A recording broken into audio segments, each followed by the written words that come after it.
as much as our emotions want us to be able to jump in the deep end and have this ideal outcome of helping horses, for many people who, whether it's intentional or unintentionally, try and help horses, they don't realize how much it takes to undo trauma in an animal.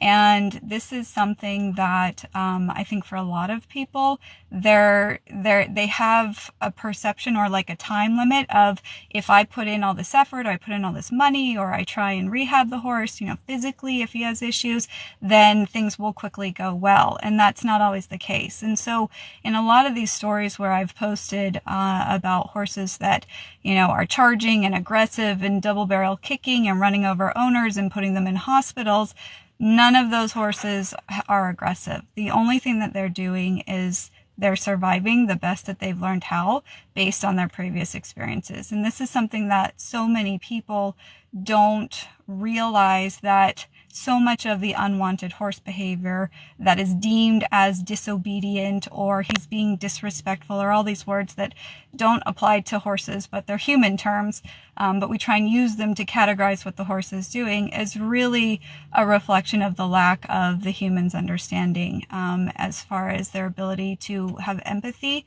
towards what the horse is experiencing, and having empathy and realizing that just because we have good intention to help these horses, that it doesn't mean that we're instantly going to have these quick changes or these quick responses. And so in helping horses that have experienced trauma, there's multiple aspects to it. So, often the obvious one is usually first looking at physical.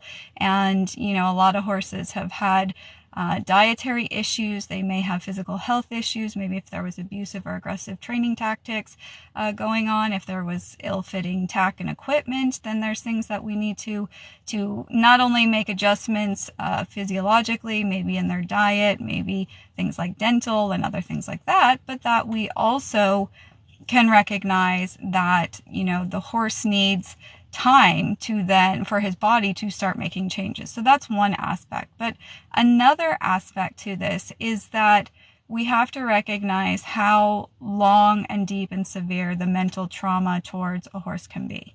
And sometimes we're not realistic about realizing that just because we are trying to be kind, or just because we're trying to be nice, doesn't mean the horse is going to automatically trust us. Or just because we fed a starved horse doesn't mean that he's going to automatically trust us. So there's a whole process in this journey, we'll say, and every journey is different based on the individual horse and where they're at.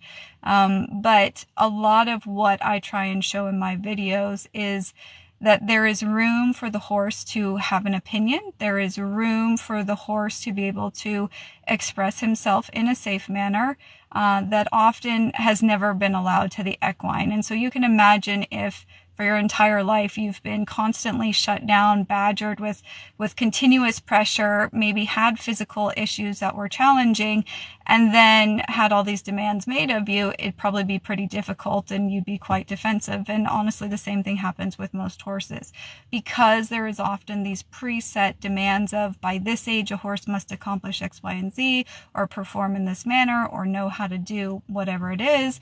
There is often such a rigidity in what I'm going to say the training program, or the way in which a horse is handled by so many people, not just one discipline, not just one type of horse, that these horses are coming out more and more traumatized. And like I've said in other videos, in the last 10 years, I see far more trauma and far more extreme cases of trauma than I ever did in the 20 years before that. And this is something that to me is a major red flag, because we have to stop and say, what is happening here? Why are there so many, I'm going to say, holes in the horsemanship, and the human's lack of understanding of how to interact with the horse in a way that is not creating this fearful, reactive, defensive horse? Like,